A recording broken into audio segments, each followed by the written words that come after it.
quand nous avons la bénédiction de proclamer l'évangile du Seigneur Jésus-Christ. Et qu'ensuite, cause du nom du Seigneur, nous sommes persécutés et tus. Nous devrions avoir une belle qualité, qui est de persévérer jusqu'à la fin. Car le Seigneur Christ a dit que nous serions tus, mais le Seigneur a dit, celui qui persévérera jusqu'à la fin sera sauvé. C'est-à-dire que nous serons as du monde. Mais il nous suffit de persévérer jusqu'à la fin. Persévérer jusqu'à tu. Et puis, sacrifier sa vie, et nous serons saufs, puisque le Seigneur Jésus voit que nous sommes tus cause de son nom. Il nous sauvera certainement. Dans l'Apocalypse 2. Ce moment-tel, le monde de Satan force les gens à recevoir la marque de la BTE, se dire sur le front, ou sur la main droite, de recevoir la BTE 7 têtes et 10 cornes. La bête 10 cornes, c'est le drapeau et l'emblème national du gouvernement russe. Le nom du pays ou le nom du dirigeant, c'est cela la marque de la BTE. Mais parce que nous refusons de la recevoir, nous serons persécutés. Mais l'Esprit du prêtre dit que ce moment-tel, le peuple de Dieu doit faire preuve de foi et de persévérance. Car celui qui est destin la captivité ira en captivité. Celui qui est destin tu par l'LPE seras-tu par LPE. C'est pourquoi les enfants de Dieu doivent persévérer et avoir de la foi. C'est-à-dire que nous sommes digés prédestins. Certains sont prédestins très tus par LPE, d'autres sont prédestins très capture, d'autres sont prédestins l'exil. Toutes sortes de prédestinations viennent de Dieu. Viennent du pré-Cleste Jéhovah. Le pré-Jéhovah veut que nous, ses enfants, traversions de grandes souffrances. Alors nous, en traversant ces grandes souffrances, si nous persévérons jusqu'à la fin, cela suffira. Car le Seigneur a dit, celui qui persévérera jusqu'à la fin sera sauvé. Il faut de la persévérance et de la foi. Ce moment-tel, on sera certainement sauvé. C'était, il me semble, en 2019. Ou en 2020, il me semble que c'était en 19, le frère Hébert a fait un RVE. Il a RV de cadavres sa droite. De TRS nombreux cadavres. Peut-être tus. Ou morts pour une raison quelconque. Le nombre de morts est extrêmement leve. Ce moment-tel, le frère Hébert est apparu. Il est apparu dans le RVE. Sa droite, il y avait de nombreux cadavres. Toute la route était entièrement couverte de cadavres. Oh, on ne savait pas pour quelle raison il était mort. Ces cadavres. Ce moment-tel, il a vu la petite sœur du frère Hébert sur le bord de la route. TRS afflige. Parce que son fils était mort lui aussi. Ce moment-tel, elle n'arrêtait pas de serrer son fils dans ses bras, et sans cesse de poser ses éleveurs pour embrasser les joues de son fils. Puis, ne pouvant s'y soudre, le cadavre de son fils dépose sur le bord de la route. Et donc, ce moment-tel, elle ne pouvait pas s'y soudre, et Ceste retourne pour continuer. Serrer dans ses bras son fils qui venait de mourir, pleurant amèrement, sans s'en rendre compte, accable de chagrin. Elle est morte au CTS de son fils. C'est alors que le frère Hbert est venu consoler la petite sœur en disant « Ma sœur, réveille-toi. Petite sœur, réveille-toi. » Ce moment-tel, la petite sœur d'entre les morts là, est ressuscite. Mais après être revenue la vie, elle était toujours Thérèse triste, extrêmement triste, parce que son fils était mort. Alors Hbert lui dit « Ma sœur, tu dois croire en Dieu. Il est notre grand prêtre. Tu dois croire en Dieu. Il est notre grand prêtre. » Mais que signifie cette phrase? Demander cette petite sur de croire en Dieu signifie croire en Dieu. Ton fils ressuscitera sûrement. Croire en Dieu, c'est croire que ces personnes tuent ces corps innocents. Le moment venu, Dieu les ressuscitera. Et il en va de madame pour nous. Lorsque l'avenir trahi par nos proches, nos parents ou nos enfants, nous serons tus. Nous devrons faire preuve de patience et de foi. La patience signifie que, au moment d'être tus, nous endurons jusqu'au bout.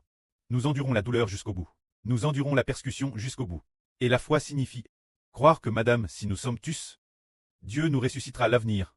Nous croyons que le Seigneur Jésus-Christ ne nous abandonnera pas au jour des morts. Croire, c'est croire que notre Dieu nous ressuscitera. C'est cela la patience et la foi. Ce moment-tel, le Seigneur a enseigné. Ce que subit le disciple ne sera pas meilleur que ce que subit le maître, ce que subit le serviteur. ne sera pas meilleur que ce que subit le maître. C'est dire que les disciples cestent nous, et l'enseignant ceste le Seigneur Jésus. Les serviteurs cestent nous, et le maître ceste aussi le Seigneur Jésus. En tant que notre enseignant, en tant que notre Seigneur Jésus, lui a pourtant été insul et trait de mon Belzeboul. Le Seigneur a lui aussi plusieurs reprises été trait de démons par les gens. Mais puisqu'il en est ainsi, combien plus forte raison pour les disciples du Seigneur Jésus-Christ? Combien plus forte raison pour ces enfants qui appartiennent au Seigneur? C'est pourquoi le Seigneur dit, ainsi donc, ne craignez pas, car il n'y a rien de voile qui ne doive être RVL, rien de cache qui ne doive être connu. C'est pourquoi ne craignez pas, notre Seigneur, Dieu a été insulté par les hommes. Alors puisqu'il, le Seigneur, est plus honorable que nous, il est notre Seigneur, et aussi notre enseignant, et pourtant il a été insulté.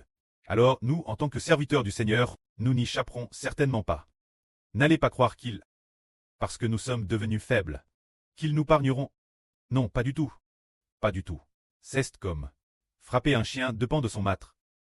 Il y a un dicton chinois qui dit, Madame, pour frapper un chien, il faut regarder son maître. Mais si le maître lui-même est frappe, alors le chien de la maison du maître, est-ce qu'il ne va pas être battu mort par les autres?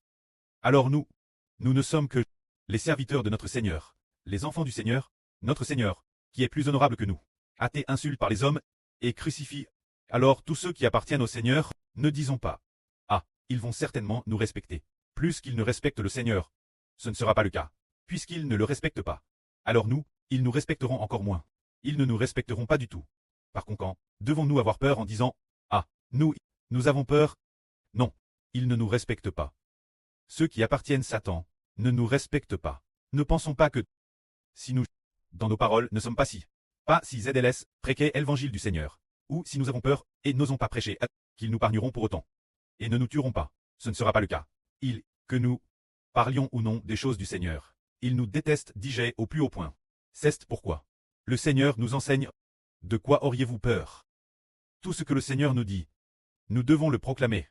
Ne rien cacher, des paroles que le Seigneur nous adresse. C'est pourquoi le Seigneur dit, ce que je vous dis dans les ténèbres, dites-le en plein jour. Et ce qui vous est chuchot l'oreille. Sur les toits, proclamez-le. Ce que le Seigneur Jésus-Christ nous dit, devons-nous le dire? Oui, il faut le dire. Le Seigneur Jésus-Christ nous a parlé, nous a fait savoir, devons-nous le dire, c'est officiel. Il faut le dire.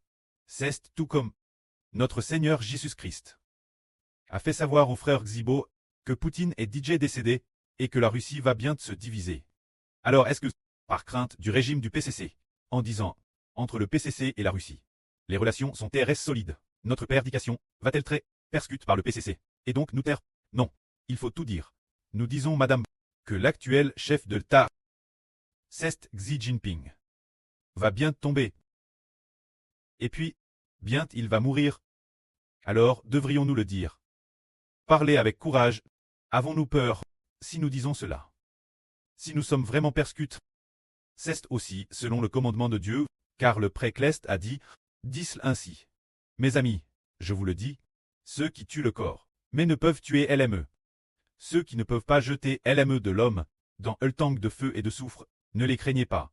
Celui qu'il faut craindre, c'est celui qui a le pouvoir de tuer le corps, et qui a aussi le pouvoir de jeter LME de l'homme, dans le tank de feu et de soufre, c'est dire Dieu, c'est Dieu qu'il faut craindre. Ne craignez pas, ceux qui ont le pouvoir de nous tuer, mais qui ensuite ne peuvent plus rien faire d'autre. Ne craignez pas ces gens celles. Deux moineaux, ne se vendant-ils pas que pour un sou? Si le précleste ne le permet pas, pas un seul de nos cheveux ne tombera à terre.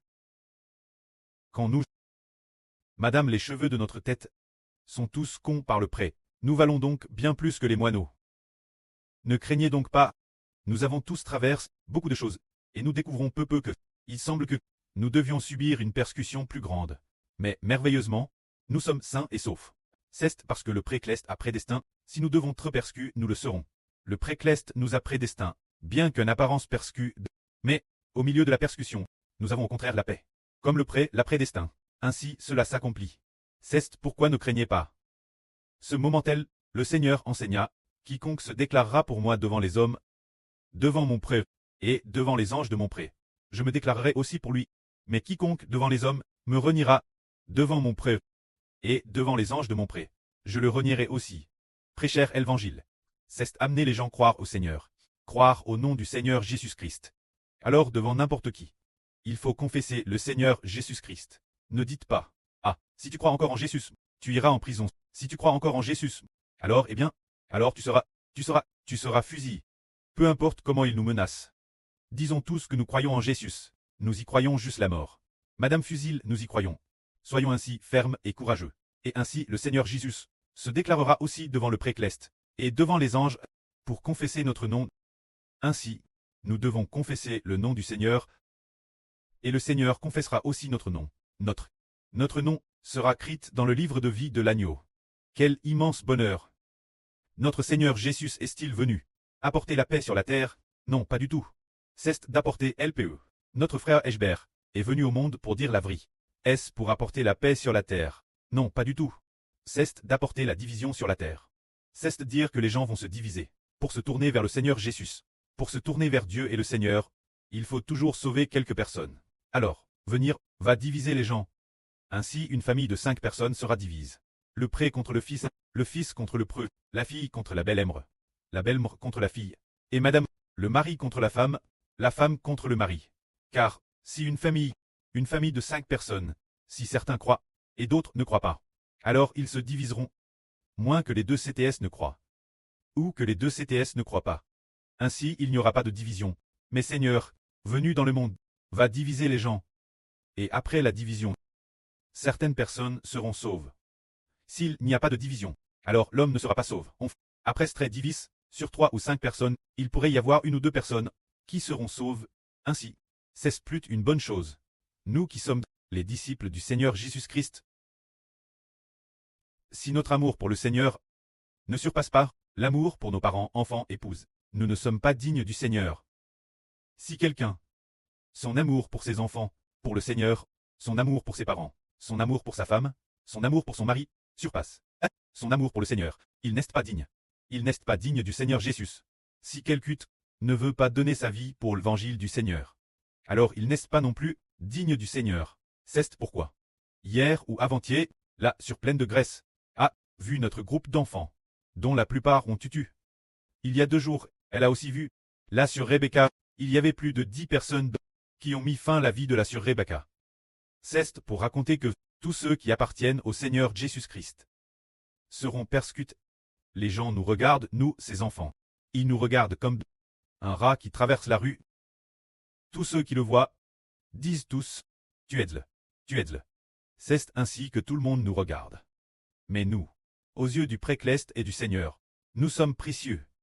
Autrefois, le Seigneur a dit une parabole, parlant de celui qui construit une tour, la parabole de calculer les côtes, pour voir s'il peut l'achever.